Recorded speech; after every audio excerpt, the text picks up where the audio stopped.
Ma file circule plus vite que les files de gauche. Je peux dépasser par la droite. Oui, réponse A. Non, réponse B. Je circule en sens unique. Oui, réponse A. Non, réponse B. Le dépassement devient interdit. Oui, réponse C. Non, réponse D.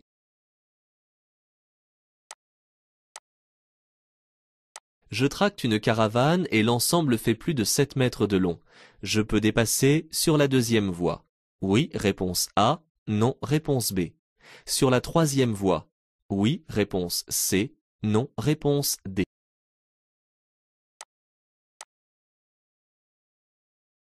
Sur une distance de 800 mètres, la route est à sens unique. Oui, réponse A. Non, réponse B. Le dépassement est possible.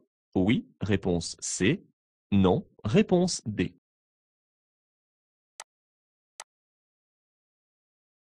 Je suis en période probatoire. Je vais pouvoir circuler à 70 km/h. Réponse A. À 80 km/h. Réponse B. À 90 km/h. Réponse C. À 100 km/h. Réponse D.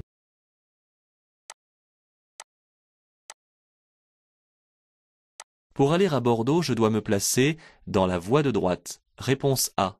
Dans la voie centrale. Réponse B. Dans la voie de gauche. Réponse C.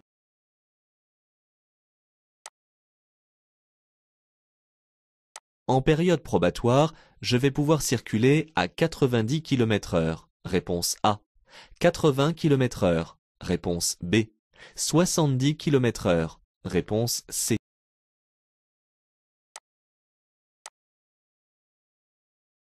Circuler ici à 50 km/h est normal. Réponse A.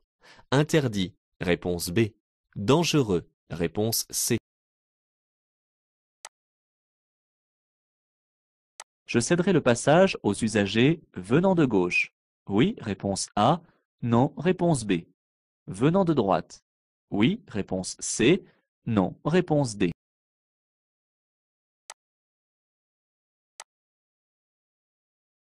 À la prochaine intersection, j'aurai la priorité de passage. Réponse A. Je céderai éventuellement le passage. Réponse B.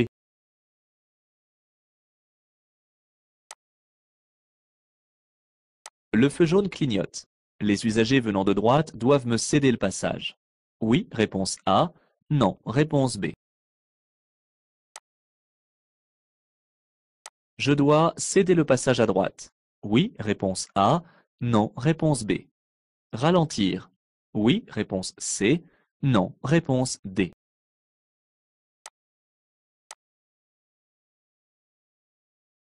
Je contrôle aussi les petites routes dotées d'un stop. Oui, réponse A. Non, réponse B. Je dois aussi céder le passage aux cyclistes circulant sur la surface verte, en entrant dans le rond-point. Oui, réponse A. Non, réponse B. En sortant du rond-point. Oui, réponse C. Non, réponse D. Pour emprunter cette sortie, j'allume seulement maintenant le clignotant. Oui, réponse A.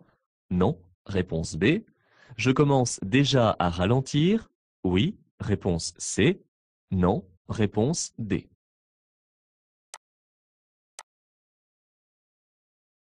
La limitation de vitesse indique que je circule en agglomération. Oui, réponse A. Non, réponse B. La limitation de vitesse prend effet immédiatement. Réponse A. À 200 mètres. Réponse B. Je circule sur une route à sens unique. Réponse A. À double sens. Réponse B. Le marquage au sol est permanent. Réponse A. Temporaire. Réponse B. Cette autoroute est totalement à péage. Oui, réponse A. Non, réponse B. Je peux utiliser ce poste d'appel en cas d'accident sur la route. Réponse A. De panne sur la route. Réponse B. D'accident sur la voie ferrée. Réponse C. De panne sur la voie ferrée. Réponse D. Ces balises délimitent toujours une ligne continue. Oui, réponse A. Non, réponse B. La voie de droite sert pour aller sur Angers. Réponse A. De bande d'arrêt d'urgence. Réponse B. Après ce panneau, c'est un chemin obligatoire pour les piétons. Oui, réponse A. Non, réponse B. Je peux m'arrêter le long du trottoir pour déposer un passager. Oui, réponse A. Non, réponse B.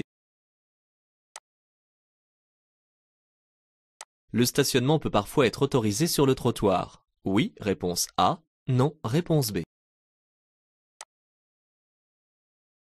Pour stationner dans ces emplacements, je dois allumer les feux de position. Oui, réponse A. Non, réponse B. Les feux de stationnement. Oui, réponse C. Non, réponse D.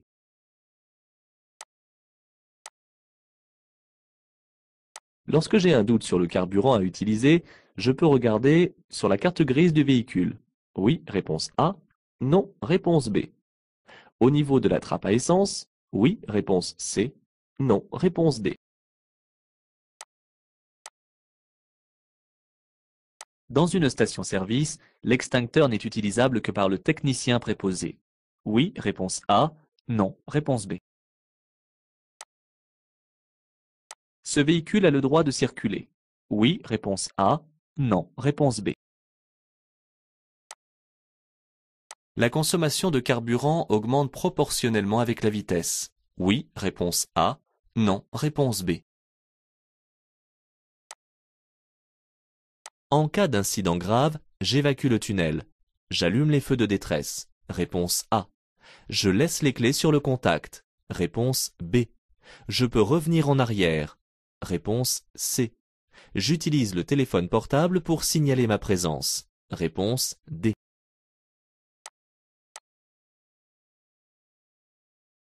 Je perds souvent des points pour excès de vitesse. Je serai averti si mon solde descend à 6 points. Oui, réponse A. Non, réponse B. Le témoin d'allumage des feux de route est rouge. Réponse A. Bleu. Réponse B. Jaune. Réponse C. Vert. Réponse D. Je suis en période probatoire. Ma vitesse est ici limitée à 100 km/h. Réponse A. À 110 km/h. Réponse B. À 120 km/h. Réponse C. À 130 km/h. Réponse D.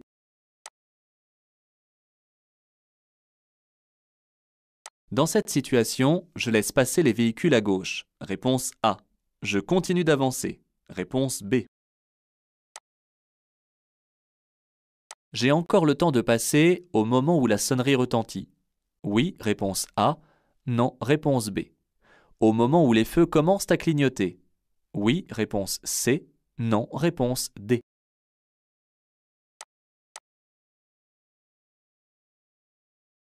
Les balises de droite et de gauche indiquent un arrêt de bus. Oui, réponse A. Non, réponse B. Je circule sur un grand itinéraire vers Pau. Oui, réponse A. Non, réponse B. Sur un itinéraire de substitution. Oui, réponse C. Non, réponse D. Le trafic de points du permis de conduire contre rémunération est une contravention, réponse A, ou un délit, réponse B.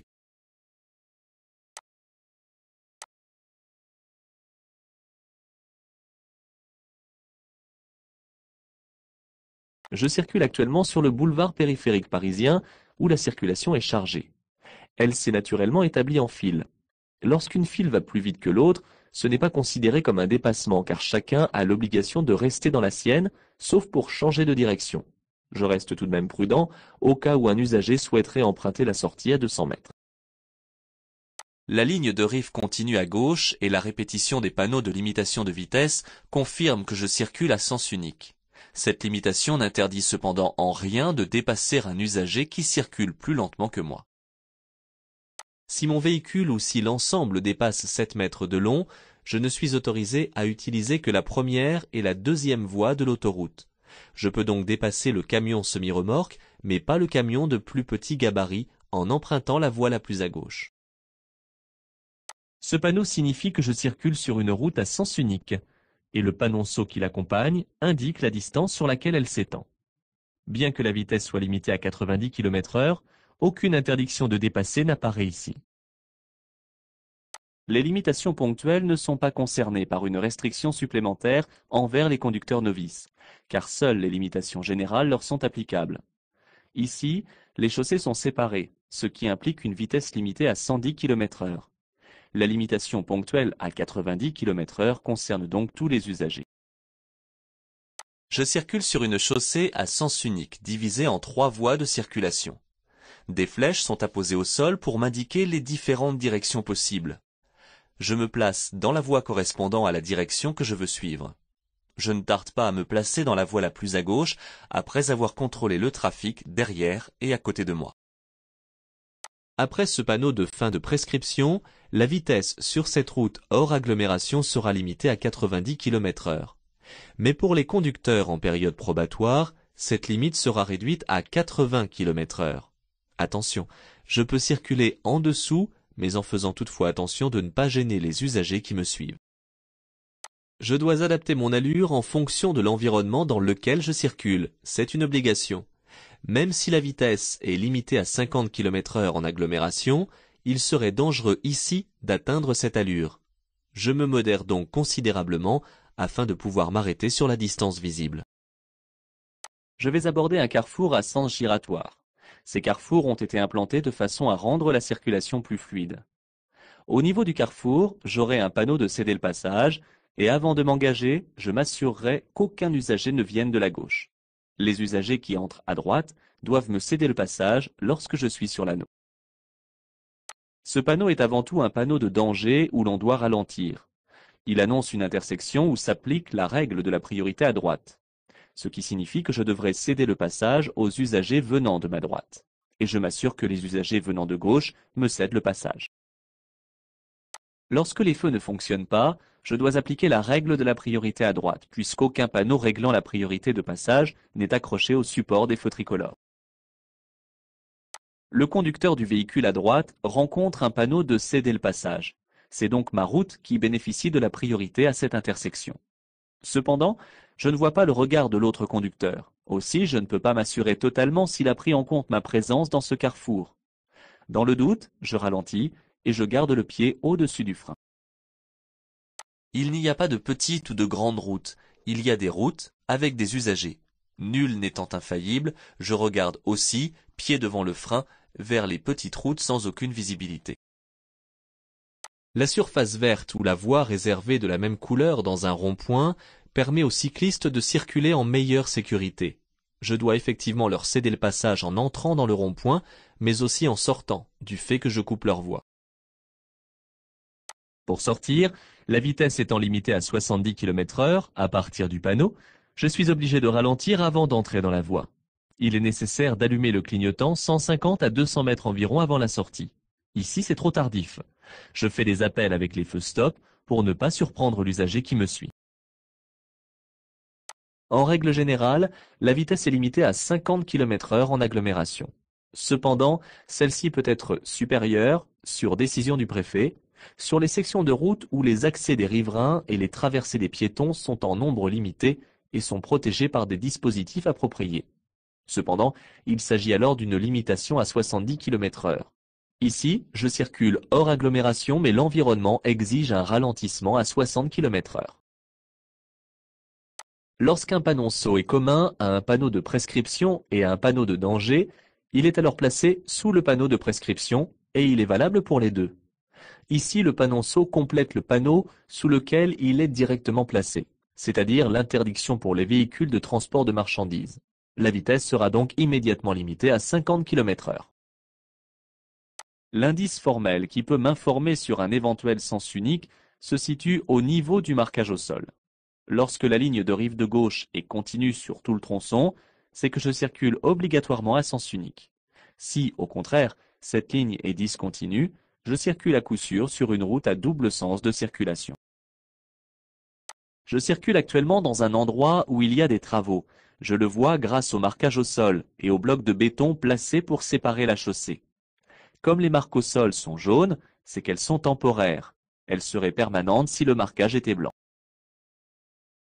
Il suffit de lire et de reconnaître le mot péage dans les cartouches accompagnant les directions autoroutières pour le savoir. Quelles que soient les directions, c'est à péage. Ainsi prévenu, je peux faire le choix d'utiliser l'autoroute ou de continuer par la route.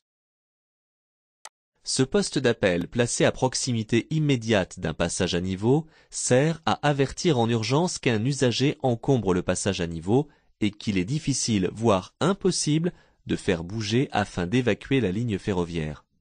Cela aura pour effet de stopper les trains et de faire venir une équipe d'intervention. Je ne m'en sers pas si l'incident reste en dehors des barrières. Lorsque la ligne continue sépare des voies relativement étroites à l'approche d'une infrastructure où l'on doit ralentir, on trouve parfois, comme ici, des balises qui renforcent celle-ci. Elles ne délimitent qu'une ligne continue. Cela sécurise le secteur. Le panneau bleu indique une bifurcation d'autoroute avec une voie spécialisée pour la direction d'Angers. Celle-ci commence dès maintenant car il doit s'agir d'un tronçon autoroutier très chargé. Je m'engage dès à présent dans la voie de droite si je m'y dirige. Les traits de la ligne ne sont pas ceux d'une bande d'arrêt d'urgence. Les panneaux d'obligation sont ronds sur fond bleu. Celui-ci est carré, c'est donc un panneau d'indication. Il signale un point de départ d'un itinéraire pédestre. L'arrêt et le stationnement entre un trottoir et une ligne continue sont interdits, car ce comportement obligerait les autres usagers à franchir la ligne continue. Le trottoir fait partie du domaine des piétons. Il est donc formellement interdit de monter dessus même pour stationner à cheval. Cependant, si le trottoir le permet, une signalisation au sol et par panneau peut l'autoriser. Dans ce cas, je m'y rends au pas. En agglomération éclairée, un véhicule stationné n'a pas besoin d'être signalé par des feux, ni de position, ni de stationnement. De plus, ces emplacements sont placés en dehors de la chaussée, ce qui permettrait de ne pas les allumer dans le cas d'extinction programmée de l'éclairage urbain. Attention, utiliser un mauvais carburant peut être fatal pour le moteur. Donc, si j'ai le moindre doute sur le carburant à utiliser, je peux regarder sur la notice d'utilisation du véhicule ou parfois au niveau de la trappe à essence. La carte grise donne des renseignements sur le véhicule, mais ils sont uniquement d'ordre administratif. Seule la mention essence ou gazole apparaît de manière codée, mais elle n'informe pas sur le choix d'indice d'octane dans le cas de l'essence. Dans toutes les stations-service, des extincteurs sont placés pour lutter contre tout début d'incendie. Ils sont à la portée du public, près des pompes de carburant, et il est utile d'apprendre à s'en servir pour le jour où il sera nécessaire de l'utiliser. Le véhicule rouge est recouvert de neige. Non seulement la plupart des surfaces vitrées sont obstruées, mais les feux de signalisation ne sont pas non plus visibles. Il convient de le dégager entièrement avant de circuler. En cas de contrôle de police, le conducteur de ce véhicule peut être verbalisé et immobilisé jusqu'à complet déneigement de son véhicule. La consommation de carburant n'est pas linéaire avec la vitesse. Elle augmente plus vite que la vitesse. Avec un peu d'effort, on peut facilement économiser de 10 à 20% de carburant en abaissant d'une dizaine de km/h sa vitesse moyenne. Si je dois évacuer un tunnel, je me gare à droite et j'allume les feux de détresse. Je m'occupe de mes passagers et laisse les clés sur le contact. Je me dirige sans précipitation vers un abri, sans jamais revenir en arrière. L'usage du portable risque de perturber les communications des secours. J'utilise donc les postes qui jalonnent les tunnels et qui sont installés dans les abris. Afin de ne pas être surpris par une baisse importante du nombre de points sur mon permis, l'administration expédie un courrier afin de m'avertir lorsque le solde passe ou descend en dessous de 6 points. Il est préférable de me ressaisir sur ma conduite et éventuellement de suivre un stage volontaire pour récupérer 4 points. Les voyants du tableau de bord, qu'on appelle des témoins, sont de couleurs variées. Ceux qui alertent d'un dysfonctionnement urgent sont généralement rouges, ceux qui sont jaunes ou oranges donnent simplement des informations au conducteur. Tous les voyants qui concernent l'allumage des feux sont verts, sauf le voyant des feux de route qui est bleu. Sur autoroute, la vitesse générale est limitée à 130 km/h. Étant en période probatoire, ma vitesse est ici abaissée à 110 km/h. Je dois m'y tenir durant les années de cette période afin d'acquérir tranquillement de l'expérience. Les véhicules devant moi sont arrêtés comme l'indique leur position et les feux stop allumés. Si je continue d'avancer plus, je bloquerai l'intersection et c'est interdit. Pour le moment, je reste où je suis et je laisse passer les véhicules à gauche jusqu'à ce que la situation se débloque. La sonnerie est en général plutôt entendue par les piétons ou les conducteurs de 2 roues, car les véhicules d'aujourd'hui sont bien insonorisés. Mais si on l'entend, on doit alors s'arrêter, car les feux rouges clignotants se déclenchent immédiatement après. Dès le premier signal, je m'arrête. Les balises bleues et blanches de droite et de gauche indiquent le positionnement d'un obstacle sur la chaussée. Seuls les zigzags jaunes au sol pourraient indiquer ici un arrêt d'autobus. Le panneau à fond vert indique que je circule sur un grand itinéraire qui dessert Pau et Tarbes. Les indications sur fond blanc annoncent des localités assez proches. Sur fond jaune, l'inscription S3 indique que cet itinéraire peut servir de substitution à un itinéraire autoroutier quand celui-ci connaît des perturbations de trafic. Le trafic de points du permis de conduire est une méthode qui consiste à faire endosser l'infraction par une personne qui accepte de céder ses points à une autre qui n'en a presque plus. Cette méthode est illégale et condamnée par de la prison et une forte amende. Ce délit concerne aussi bien les personnes qui veulent acheter des points que celles qui veulent en vendre. Notez que seul le trafic à titre onéreux est réprimé par ce délit.